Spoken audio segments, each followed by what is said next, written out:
Hello and welcome to the Claret and Blue podcast, sponsored by NordVPN. I'm your host, Dan Rolinson, joined by John Townley. It's a couple of days after the event now, the event being PSG quarter-final. John, it's the first time that we've spoken on air about it, at least anyway. We've exchanged messages in the previous day and a half. What's the feeling now? Yeah, obviously, you look back at those two big chances that we had, or maybe three, the Tielemans header that Donnarumma saved, and then in the third and final minute of added time, questionable, Maatsen, seeing one off the line. So frustration in that way, but I only have real pride. Like 99% of my emotion is pride, 1% frustration, like genuinely. If it was different and it was kind of back and forth, like 1-0, 1-1, 2-1, literally level pegging, my feelings I think would be a lot different. But the fact that we came back from so far behind, it was just a really good show of character. Still pride, still that hint and tinge of frustration of what could have been in terms of a semi-final and one goal away, obviously, from getting it to extra time. Of those big chances, and there were several, which is the biggest, do you think? Oh my God. I think it's the one you haven't mentioned. I said two. So Asensio and Konsa Asensio is the one for me. After Tielemans' header.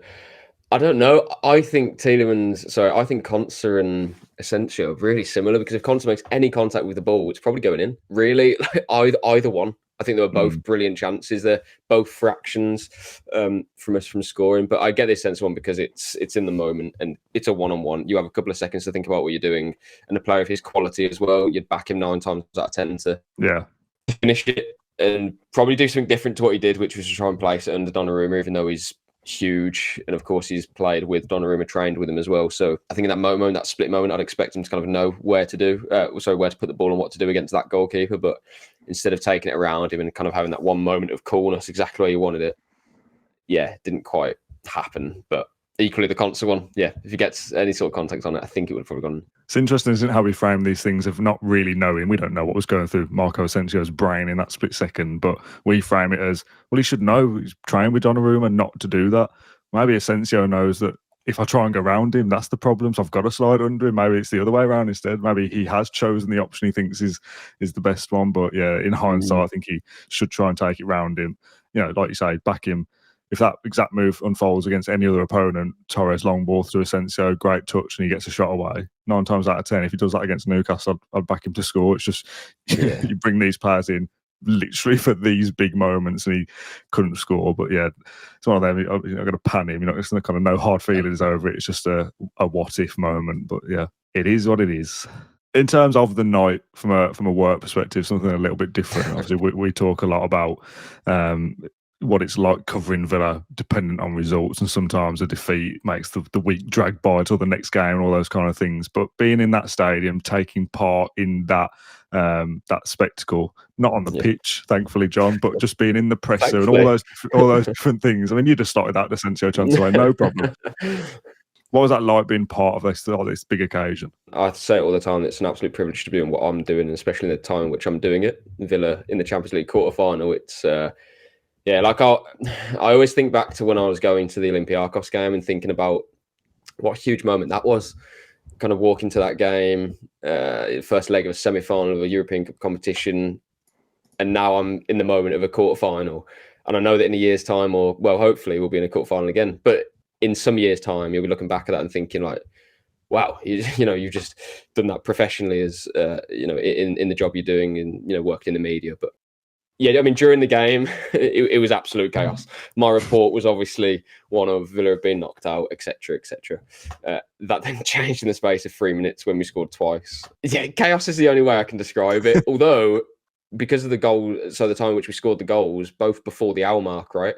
Yeah. For about 30 minutes, I was thinking, well, I'm not too sure what's going on here and what's going to happen in the last 30 minutes, but it's enough time for me to kind of compose myself and do all the work that I need to do, my ratings, the blog, and obviously the report, all these different things, talking to the managers after the game, what are you going to ask them, etc.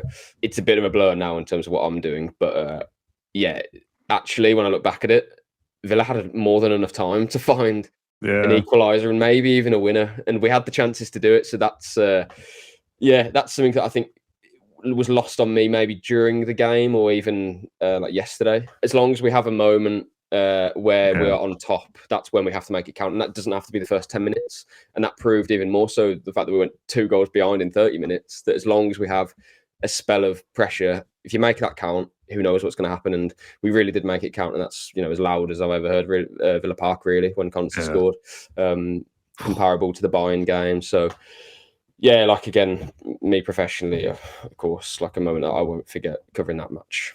Did you manage to keep your cool in the press box? You must have got carried away a little bit when that Conte goal went in. Come on. Of course. Yeah, no, of course it did. But it's so odd because I was enjoying the game almost just as a spectacle, because I think a lot of Villa fans would have been the same. After you go 2-0 down, it almost felt like, you know what, let's just enjoy the last 60 minutes of our Champions League journey this season, and what'll be will be. Let's just get behind the lads and enjoy it for what it is. And I still felt the same when Tielemans scored, because that made it, what would that be then, 5-2 on aggregate, a mountain to climb still. When McGinn scored, and the goal that it was as well, kind of driving forward, a bit of a deflection, that slice of luck. And you thought, actually, you know what, maybe if we can get this next goal, we're in the position that we were in, or we wanted to be in before the start of the match, getting that 1 goal to reduce it to 1 goal deficit. And we got it straight away. And all of a sudden, the pendulum completely swings. At that point in which McGinn scored then Concert, it was like, oh my God, we're back.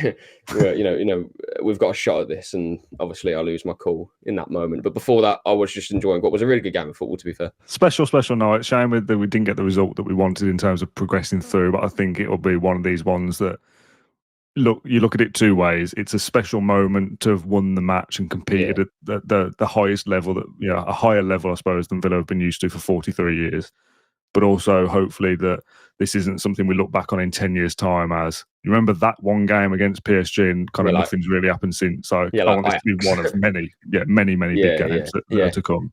And I think you're right there in terms of we've actually won the game. That, for me, is completely different to, I don't know, drawing 2-2, but you played really well and you fought back and you went down with a fight. But we actually won the game and we battered them.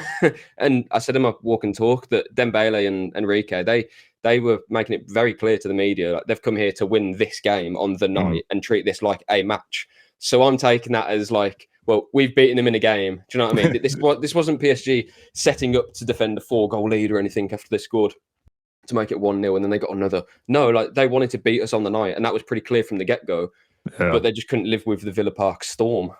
If it weren't for Donnarumma, I'm sure we would have won that by more goals and taken it to extra time and probably knocked them out. So, yeah, it's one of those where we'll look back, as you say. It's a memorable night at Villa Park, not because it was just a quarterfinal of Champions League, but we really showed what we're capable of. And I want PSG to win the competition now because it makes it even better, really. You can say the winners. Yeah, well, you can say, I don't know, hopefully in 25 years' time, we've won many trophies and Unai Emery's got a statue outside for winning a couple of, European Cups, all that stuff. But you always, when I talk to my dad, and it's always about the Juventus team that knocked Villa out in the European Cup and what a team they had. And then I'd like to think that, if nothing else, we have something similar to that in terms of, well, I remember the PSG game when they won the European Cup, the first time that they won it, and they had all of these players and they changed the way that they played, but they just still couldn't live with Villa Park and we beat them 3-2. That's the kind of thing that I hope that in years to come, that's, one of a few big nights, hopefully, many more to come. But if nothing else, we've had a great Champions League campaign and we have the Bayern game. We have this one too. So, yeah, it's been a really good ride. I just wanted this to be a bit of a roundup of the Champions League campaign as a whole, really. Now, we're always going to do you and I video after the game, either bloody hell we're in the semi-finals or a wrap-up of the campaign as a whole. So I kind of want to pick out a few moments and talk through them. I've got a couple of kind of categories: best game, best goal, all those kind of things. Then we'll touch on next season as well. Yeah. So we'll start with best atmosphere. Let's start with, because it kind of has to be PSG, doesn't it? Or is it Bayern? I'll tell you what. I don't know about the kind of the full game. I think the end of the PSG, or at least in that 20 minutes towards the end of the game as well, that was electric. However, I don't think I'll ever forget when the Villa players were walking out against Bayern and that noise. Like, I can feel it now. Like, obviously I can hear it, but I can feel it. People were just screaming. It wasn't like, come on. It wasn't just a roar.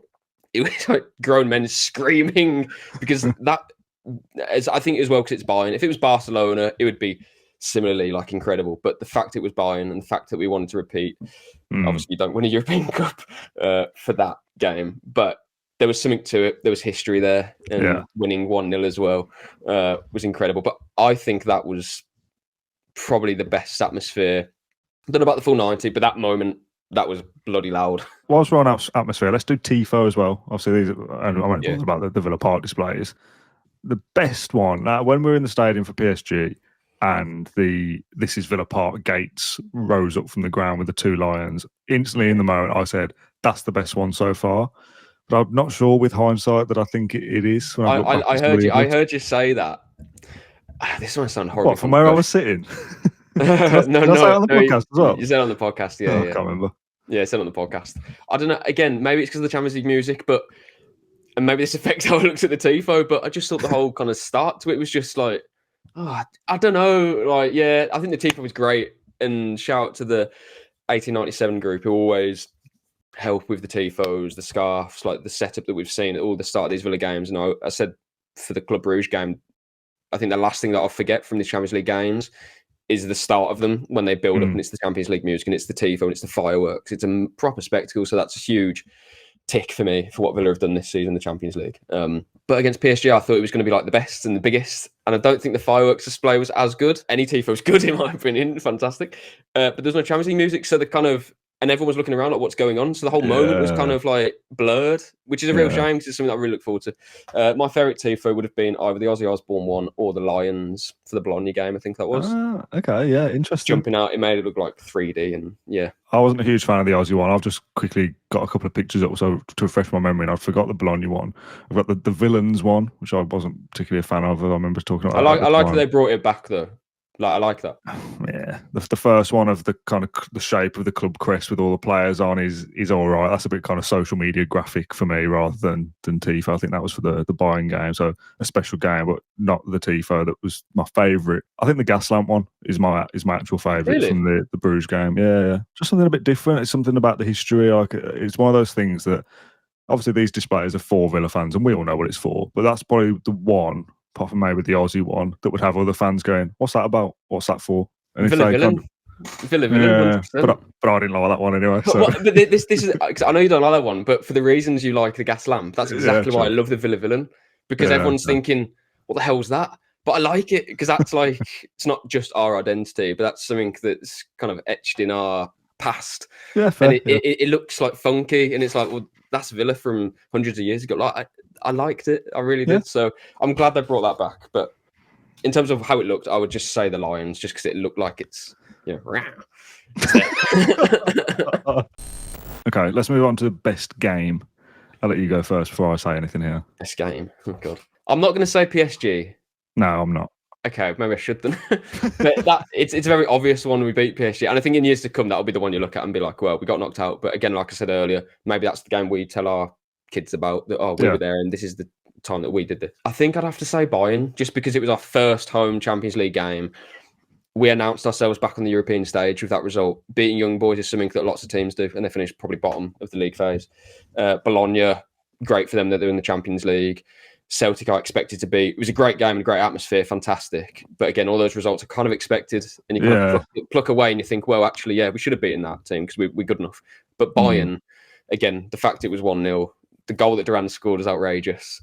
The whole night, we're back in Europe, and it wasn't just us beating like Zrinski back in European competitions. This was a result that everybody in every corner of the globe, most corners of the globe, would have looked at and thought like, oh wow, Aston Villa won today against Bayern Munich, and they're seeing the PSG result as well and thinking, oh, they beat Bayern and now they beat PSG. Oh, I'll pay out for that team in Claret and Blue, and that's how we've been growing in the last few years. I am going to say Celtic. I fully agree with what you're saying. I expected us to win, and we kind of had to win and all that kind of stuff. And I thought we would. But I think that kind of adds to it. We delivered on something that I expected. Like, we've got to go and win. True. But we've actually carried it out and done it.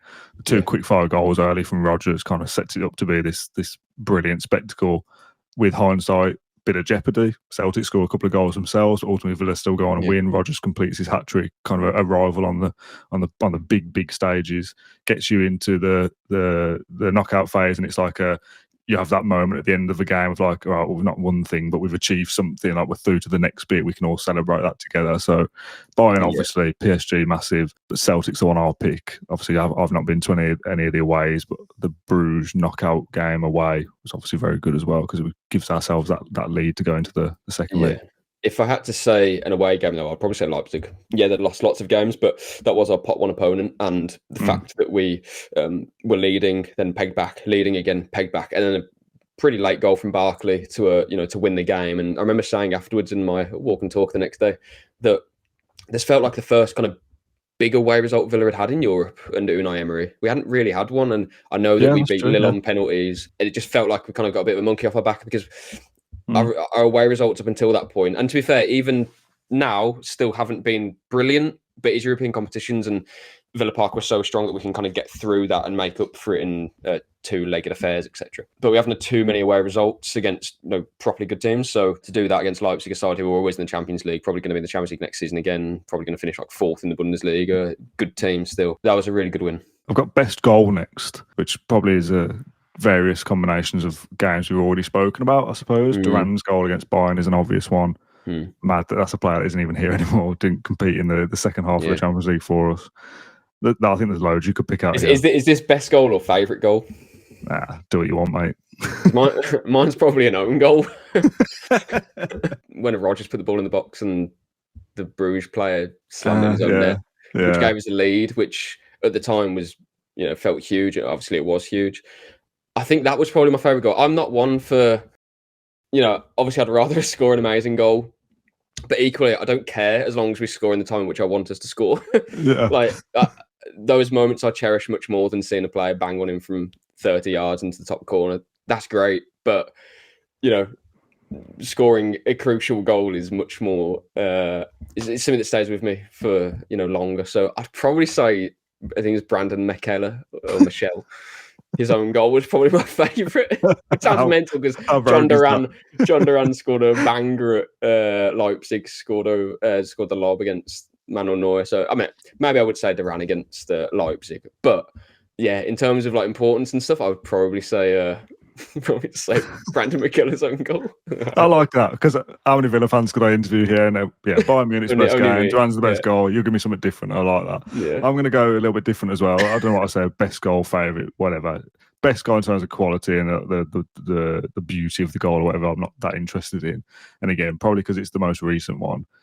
I'm torn between McGinn or Concer's in the PSG game, just for what it felt like being in there. And the McGinn one gives you that little tinge of maybe, could we? And it's a great goal as you described. But the Concer one, Rashford does brilliantly on the right hand side, and Concer pops up with his first Champions League goal. Was it? Yeah, I'd have thought so. Yeah, I think so. Yeah, she's got a hat trick. Yeah, and it's just like that's what football's about. That moment of I believe now, like this could happen. There's half an hour to go. They're absolutely on the ropes. The atmosphere is unbelievable. It's a quarter final. Yes, we obviously go on to not go through, but in that moment, that goal gave me that feeling of this is the best feeling. Yeah. So no, I'll go Concer. And that's why I said the Michele one. And it's kind of like Tyrone Mings' assist in my goal as well, because just literally minutes earlier, he's flicked one from going in. So we either lose the game 2-1 or we win it 2-1/3-1 because we scored at the end as well.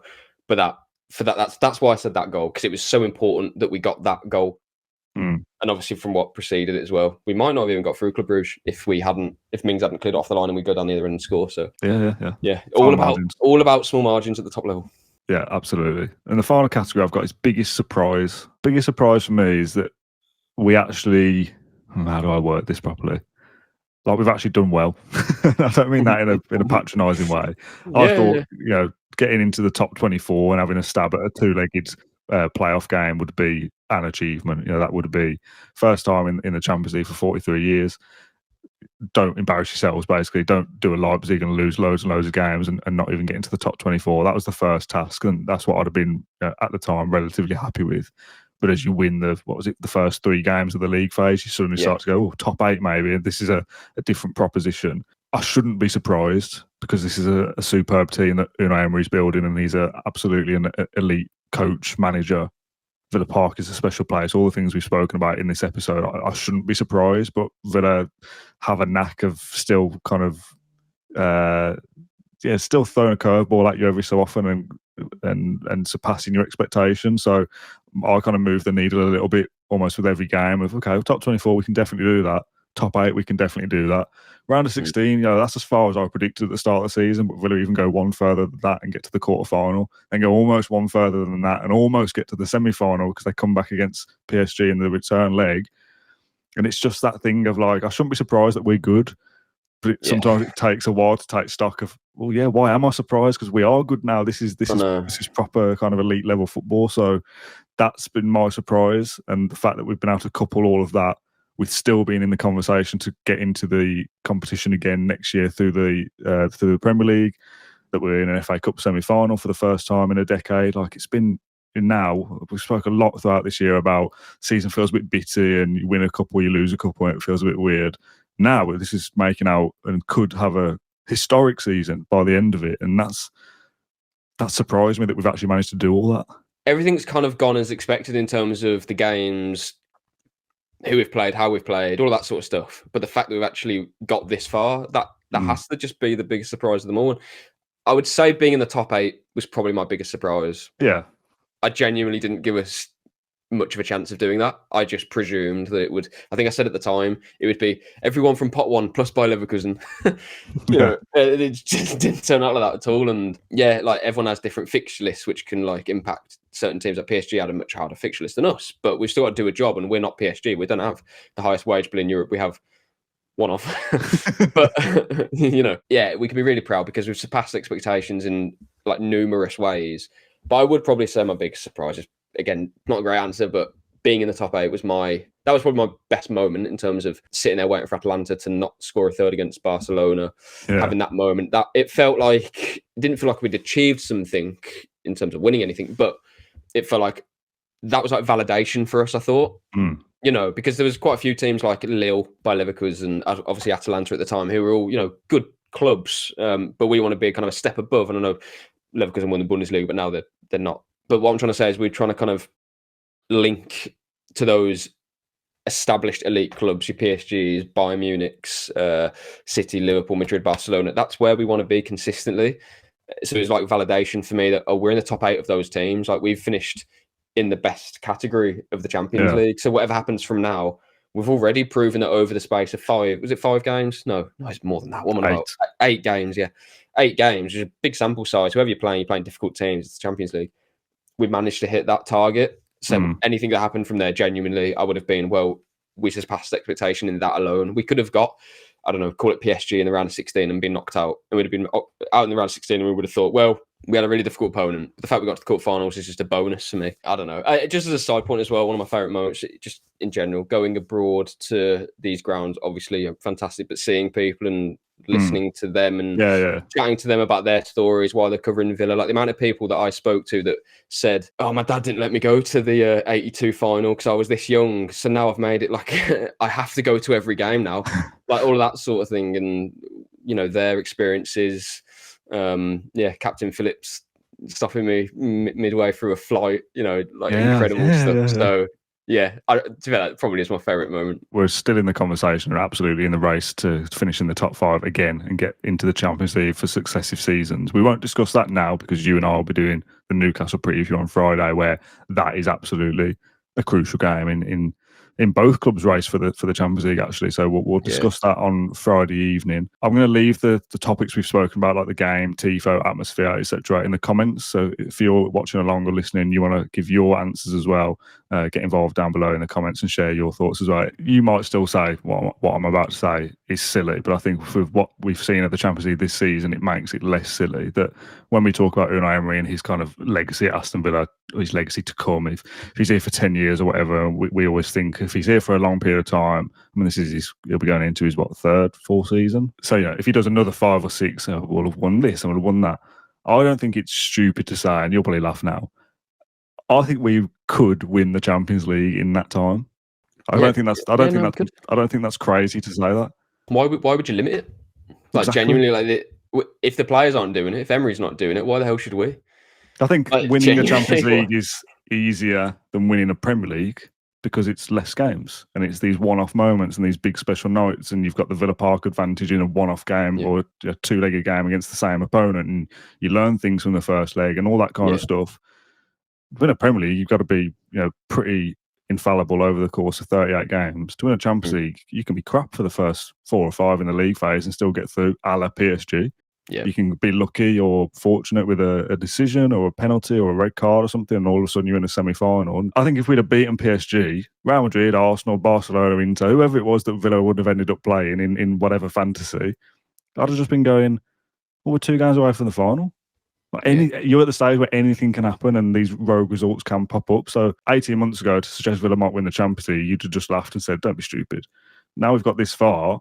If Emery's here for a long time, we continue building. Why not? Yeah, why I certainly wouldn't be saying that we're not going to, 100% not. And as well, like, all of a sudden you start to get a name for yourself as a club that are moving forward rapidly. And Villa Park, Dembele said before, we're expecting to be like Anfield, we're expecting it to be like St James's. You know, I get that, but put it this way, if you're drawn against Villa in a 2-legged game, straight away you're thinking, oh, I've got to go to Villa Park. Yeah. A few years ago, even in the Conference League, maybe some teams were like, oh, I'm relishing that. That's going to be a great time for us because we're not as good as Villa. But those big teams coming to Villa, it's a leveler, really. PSG have a better squad than Aston Villa. Our bench is strong, of course it is, but they have some world-class players, like seriously world-class players. There's a reason why they've been tipped to win the Champions League. But at Villa Park, in 20 minutes, they were blitzed. We could have scored 4 or 5 goals, and we can do it to any team. There's no team that I'd be fearing at Villa Park, genuinely. And I don't mean that in like an obnoxious way. It isn't. However, Newcastle is next, and they have an amazing away record, and that's a fresh challenge for us. But in the Champions League, on that night, if it's a second leg or in the first leg, Villa can win against any team. All right, we'll call it a day there before we get too excited and too carried away. But, you know, how often do we get people saying, oh, you're a bit negative, lads? Well, we just said we were in the Champions League, so why the hell not? As I said before, get involved with the best game, best Tifo, all that kind of thing in the comments. I'd like to hear your thoughts as well. There'll absolutely be games and moments that we've glossed over because it's easy to do that. Yeah, it's easy to forget. So yeah, do get involved in the comments. John, I'll see you for the Newcastle preview tomorrow. Do come and join us then if you can. It'll be live on Friday evening. Post-match will be Saturday night as well, and hopefully we're talking about massive 3 points. It's another massive game, by the way. Oh my God. Let's not do it now. It doesn't end. Do it tomorrow. Thanks for watching along or listening to this episode of the Claret Blue podcast, and we'll see you Friday night for the big preview.